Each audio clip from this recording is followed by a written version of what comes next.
आज हम लोग गणित में अंकीय क्षमता एवं गणितीय संक्रियाएं पाठ का अध्ययन करेंगे। इस पाठ से लगभग सभी प्रतियोगी परीक्षाओं में प्रश्न पूछे जाते हैं। तो चलिए आज हम लोग अंकगणित में अंकीय क्षमता एवं गणितीय संक्रियाएं नामक पाठ को देखते हैं, जिसके अंतर्गत आप पढ़ेंगे अंकीय क्षमता, गणितीय संक्रियाएं, स्थानीय मान, दशमलव, भिन्न, प्रतिशत, लाभ हानि, ब्याज, विभाज्यता, गुणनखंड, ऐकिक नियम, सामान्य बीजगणित, क्षेत्रफल, औसत, आयतन, अनुपात, सरल संख्याएं, सामान्य ज्यामिति, सामान्य सांख्यिकी, इन सभी का अध्ययन हम लोग करेंगे। तो आइए सबसे पहले कुछ महत्वपूर्ण परिभाषाओं के बारे में जाना जाए और समझा जाए।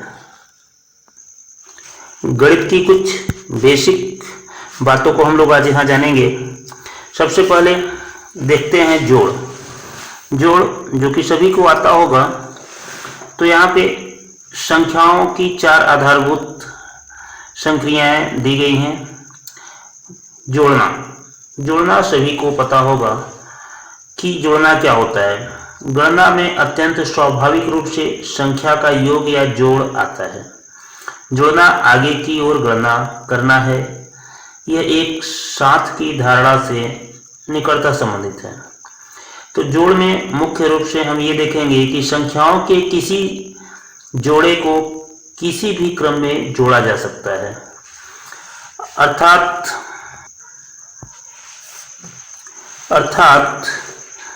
हम किसी भी क्रम में संख्याओं को जोड़ सकते हैं। क्रम कुछ भी हो सकता है।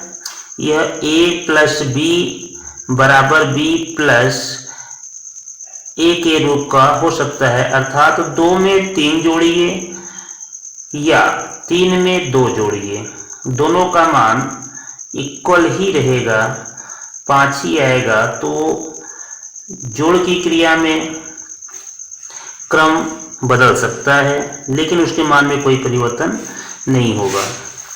साथ में जोड़ में यह भी बताया गया कि शून्य का गुणधर्म यह है कि किसी भी अन्य संख्या में इसके जोड़ने से उस संख्या की पहचान बनी रहती है। यहाँ भी बताया गया है आपको कि शून्य को किसी भी संख्या में जोड़ा जाए तो उसके मान में कोई परिवर्तन नहीं होगा। जैसे 5 में अगर हम शून्य को जोड़ेंगे तो मान में कोई परिवर्तन नहीं होगा, 5 ही आएगा। या शून्य में 5 को जोड़ेंगे फिर भी मान में कोई परिवर्तन नहीं आएगा, 5 ही होगा। दोनों ही स्थिति में योग सदैव 5 ही रहेगा। आगे बढ़ते हैं। कुछ उदाहरण यहाँ पे दिए गए हैं जोड़ के। तो ये बहुत ही नॉर्मल जोड़ हैं जिससे कि आप सभी परिचित होंगे।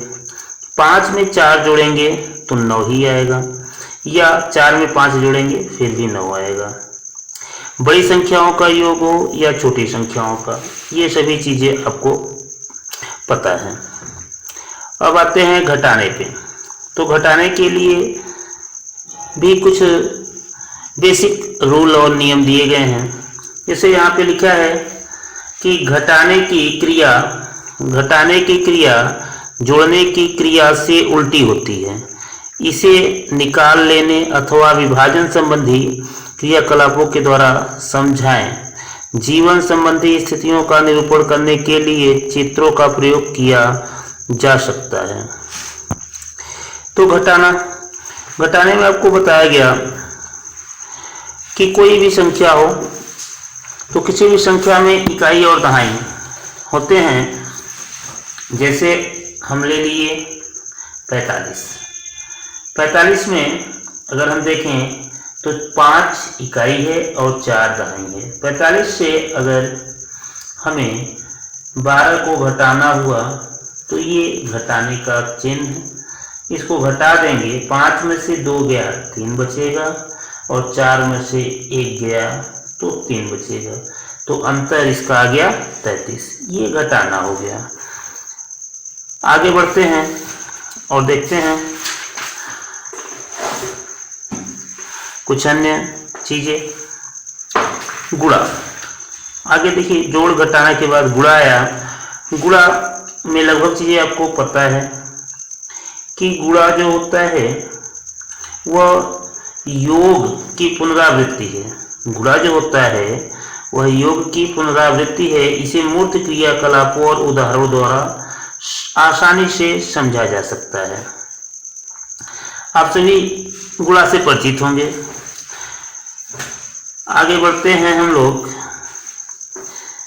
और कुछ परिभाषाओं को देखेंगे और समझेंगे। कुछ परिभाषाएं देख लिया जाए। मुख्य रूप से आज हम परिभाषाओं का ही अध्ययन करेंगे। तो सबसे पहले देखा जाए परिमेय संख्या कि परिमेय संख्याएं क्या होती हैं। अब हम लोग परिमेय संख्याओं के बारे में अध्ययन करेंगे। परिमेय संख्याएं क्या होती हैं इसके बारे में जाना जाए। तो यहाँ पर आप देख रहे होंगे संख्या के प्रकार। संख्या के प्रकार के बारे में अगर देखा जाए तो संख्याओं का विभिन्न संदर्भों में और अनेक प्रकारों से प्रयोग किया जाता है। संख्याएं निम्नलिखित प्रकार की होती हैं। नंबर 1, परिमेय संख्याएं। परिमेय संख्याएं क्या होती हैं इसके बारे में जान लिया जाए। तो परिमेय संख्याओं के बारे में बताया गया कि ऐसी संख्याएं जिन्हें p बटा q के रूप में लिखा जा सके परिमेय संख्याएं कहलाती हैं।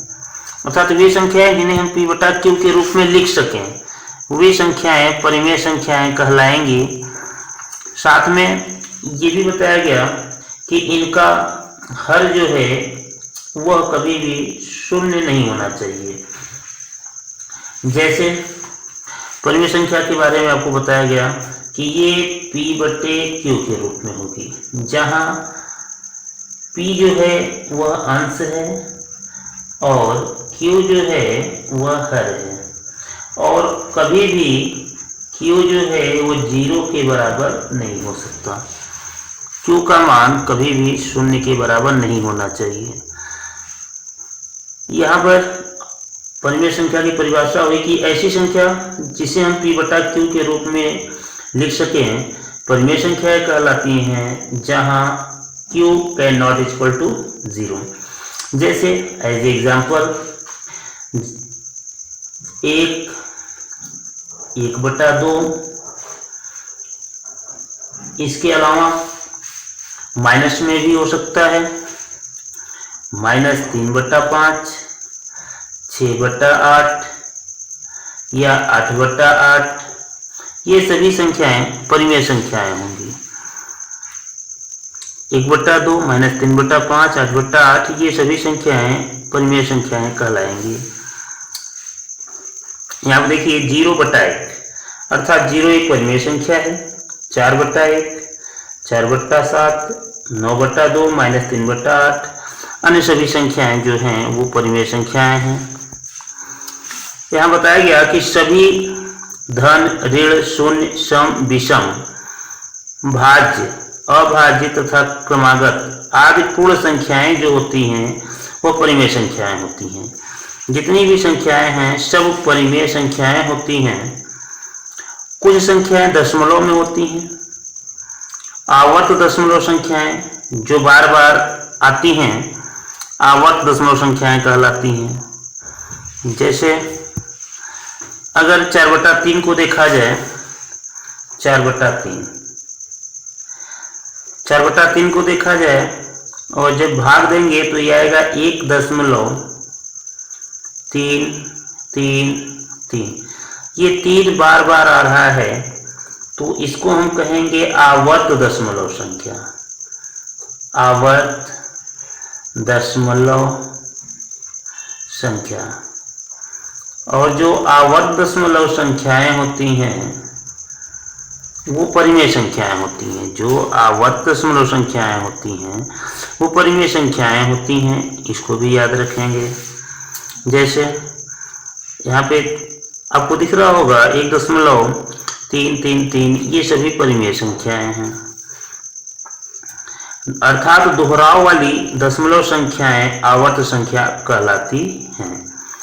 अगर हमें बीच की संख्या ज्ञात करना हुआ कि दो परिमेय संख्याओं के बीच की परिमेय संख्या निकालना है तो कैसे निकालेंगे? तो ये देखते हैं दो परिमेय संख्याओं के बीच की परिमेय संख्या निकालने का क्या नियम है। अगर एक परिमेय संख्या है 1/2, दूसरी है 4/3 और इनके बीच की परिमेय संख्या निकालना है, तो परिमेय संख्या निकालने का जो फार्मूला होता है वो होता है a + b/2। अर्थात हम दोनों संख्याओं को जोड़ के आधा कर देंगे तो हमें उनके बीच की परिमेय संख्या पता चल जाएगी। जैसे अगर 1/2 और 4/3 के बीच की परिमेय संख्या ज्ञात करना है तो दोनों को जोड़ के बटे 2 कर देंगे और इसको सॉल्व करने पर जो भी आएगा वह इनके बीच की परिमेय संख्या होगा। और यहाँ पर a का मान जो है वो 1/2 होगा और b का मान 4/3। अब आगे बढ़ते हैं और देखते हैं अपरिमेय संख्या। अपरिमेय संख्याएं क्या होती हैं उसको जान लिया जाए। अपरिमेय संख्याएं, अभी जैसे परिमेय संख्या आपने देखा उसी प्रकार से अपरिमेय संख्या भी ऐसी संख्याएं जिन्हें हम p/q के रूप में नहीं लिख सकते, p/q के रूप में नहीं लिख सकते हैं,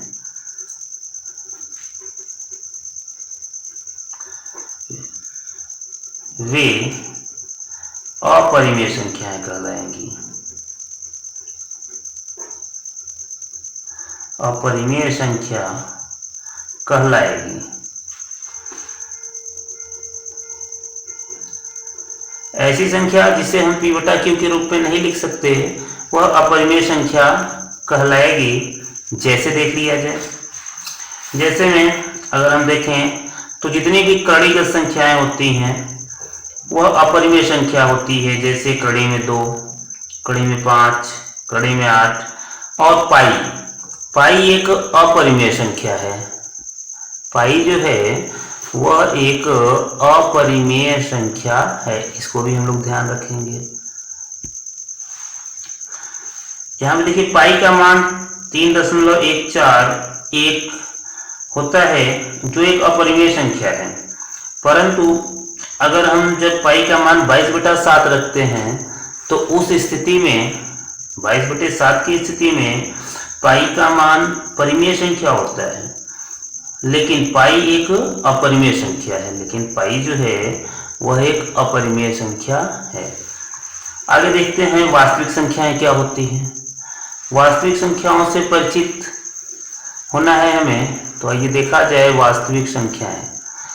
वास्तविक संख्याएं सभी परिमेय तथा अपरिमेय संख्याएं वास्तविक संख्याएं कहलाती है। जितनी भी परिमेय संख्या हो या अपरिमेय संख्या हो वे सभी संख्याएं वास्तविक संख्याएं होंगी। जैसे 3, 0, 7, 1/3, 2/3, पाई कड़ीगत संख्याएं, ये सभी वास्तविक संख्याएं हैं। अब देखा जाए प्राकृतिक संख्याएं क्या होती हैं। प्राकृतिक संख्याओं के बारे में जाना जाए तो सभी को पता होगा प्राकृतिक संख्या था नेचुरल नंबर। तो गणना संख्याएं जो 1 से शुरू होकर अनंत तक होती हैं प्राकृतिक संख्याएं कहलाती हैं। अर्थात 1 से लेकर के अनंत तक, अनंत अर्थात इनफाइनाइट, 1 से लेकर के जो अनंत तक की संख्याएं होती हैं वह संख्याएं प्राकृतिक संख्याएं कहलाती हैं। प्राकृतिक संख्याओं को हम लोग इंग्लिश में कहते हैं नेचुरल नंबर। प्राकृतिक संख्याओं को हम लोग इंग्लिश में कहते हैं नेचुरल नंबर। इसे n से दिखाते हैं तो n बराबर 1, 2, 3, इसी प्रकार से अनंत तक, इनफाइनाइट तक जितनी भी संख्याएं होती हैं वह प्राकृतिक संख्याएं कहलाती हैं। बात की जाए सबसे छोटी प्राकृतिक संख्या, तो सबसे छोटी प्राकृतिक संख्या 1 और सबसे बड़ी प्राकृतिक संख्या, तो सबसे बड़ी प्राकृतिक संख्या अनंत होती है। आइए जानते हैं पूर्ण संख्या के बारे में कि पूर्ण संख्या क्या होती है। पूर्ण संख्या अर्थात होल नंबर। जब प्राकृतिक संख्याओं में जीरो को भी सम्मिलित कर लिया जाएगा तो उसे पूर्ण संख्याएं कहेंगे। इसे W से प्रदर्शित किया जाता है। अभी आपको बताया गया कि जब प्राकृतिक संख्याओं में जीरो को सम्मिलित कर लिया जाए, अर्थात यहाँ पे आप देख रहे होंगे कि होल नंबर अर्थात पूर्ण संख्याएं, ये प्राकृतिक संख्याएं थी 1, 2, 3 जो कि 1 से शुरू थी, लेकिन जो पूर्ण संख्या होती है वो 0 से शुरू होगी। तो 0, 1, 2 से लेकर के अनंत तक जो भी संख्याएं हैं, सबसे छोटी पूर्ण संख्या 0 होती है और सबसे बड़ी पूर्ण संख्या अनंत होती है। अगली संख्या को देखा जाए, धन पूर्णांक। धन पूर्णांक क्या होता है? धन पूर्णांक को Z से दिखाते हैं, अर्थात प्राकृतिक संख्याओं को जिनके पहले प्लस लगा हो वह धन पूर्णांक होती हैं। जैसे 1, 2, 3 से लेकर के अनंत तक, 1, 2, 3 से लेकर के अनंत तक की संख्याएं धन पूर्णांक संख्याएं कहलाती हैं। ऋण पूर्णांक संख्याएं निगेटिव नंबर। निगेटिव नंबर क्या होता है? जिनके पहले ऋण चिन्ह लग जाए, माइनस का निशान अगर लग जाएगा तो वह ऋण पूर्णांक संख्याएं कहलाएंगी। इसको I से दिखाते हैं, I पे माइनस भी प्रदर्शित करते हैं। तो सबसे छोटी जो है ऋण पूर्णांक संख्या -1 और सबसे बड़ी अनंत। अब देखते हैं, यहाँ पे आपको दिख रहा होगा कि ऋण पूर्णांक में सबसे छोटी संख्या, ऋण पूर्णांक में सबसे छोटी संख्या जो है वो अनंत होती है। ऋण पूर्णांक में अगर हम देखें तो सबसे छोटी संख्या अनंत होती है जो प्राप्त नहीं की जा सकती, तथा सबसे बड़ी संख्या -1 होती है। ऋण पूर्णांक में याद रखेंगे महत्वपूर्ण पॉइंट कि ऋण पूर्णांक में सबसे बड़ी संख्या -1 होती है, जबकि धन पूर्णांक में एक सबसे छोटी संख्या होती है, परंतु ऋण पूर्णांक में ये सबसे बड़ी होती है। धन पूर्णांक में इनफाइनाइट जो है वो सबसे बड़ा होता है, लेकिन ऋण पूर्णांक में इनफाइनाइट सबसे छोटा होता है। 0 एक अपरिभाषित है। शून्य का शून्य से गुणनफल तथा भागफल अपरिभाषित है। शून्य जो है वो अपरिभाषित है। देखते हैं सम संख्या। सम संख्या अर्थात इवन नंबर। सभी को पता है ऐसी संख्या जो 2 से पूर्णतया विभाजित हो जाए, जो 2 से पूर्णतया विभाजित हो जाए सम संख्याएं कहलाती हैं। जैसे 2, 4, 6, 8, 10, 12 ये सभी संख्याएं सम संख्याएं हैं जो 2 से पूर्णतः विभाज्य हो जा रही हैं। अब सम संख्या में भी धन सम संख्या और ऋण सम संख्या, अर्थात जिनके पहले प्लस लगा रहे या कुछ न लगा रहे वो धन सम संख्याएं और जिनके पहले माइनस लगा रहे ऋण संख्याएं कहलाती हैं। अब यहाँ पे देखते हैं पूर्ववर्ती और अनुवर्ती। पूर्ववर्ती माने ठीक पहले की संख्या और अनुवर्ती माने ठीक बाद की संख्या। पूर्ववर्ती संख्या प्राप्त करने के लिए 1 घटाया जाता है और अनुवर्ती संख्या प्राप्त करने के लिए 1 जोड़ा जाता है। विषम संख्या। विषम संख्याओं के बारे में अगर देखा जाए तो ऑड नंबर, ये क्या होता है? ऑड नंबर वे संख्याएं जो 2 से पूर्णतः विभाजित नहीं होती हैं विषम संख्याएं कहलाती हैं। यह भी 2 प्रकार की होती हैं, धन विषम और ऋण विषम। अर्थात वे संख्या जो 2 से न कटे वो विषम संख्या, जैसे 1, 3, 5 ये सब 2 से नहीं कटती, तो ये विषम संख्याएं कहलाती हैं। अब अगले चैप्टर में हम लोग पढ़ेंगे भाज्य संख्याएं और अभाज्य संख्याओं के बारे में। वीडियो बहुत ज़्यादा लंबा न हो, इसके लिए आज सिर्फ हम लोग सम और विषम संख्याओं तक का ही अध्ययन करेंगे। वीडियो को पूरा देखने के लिए बहुत बहुत धन्यवाद।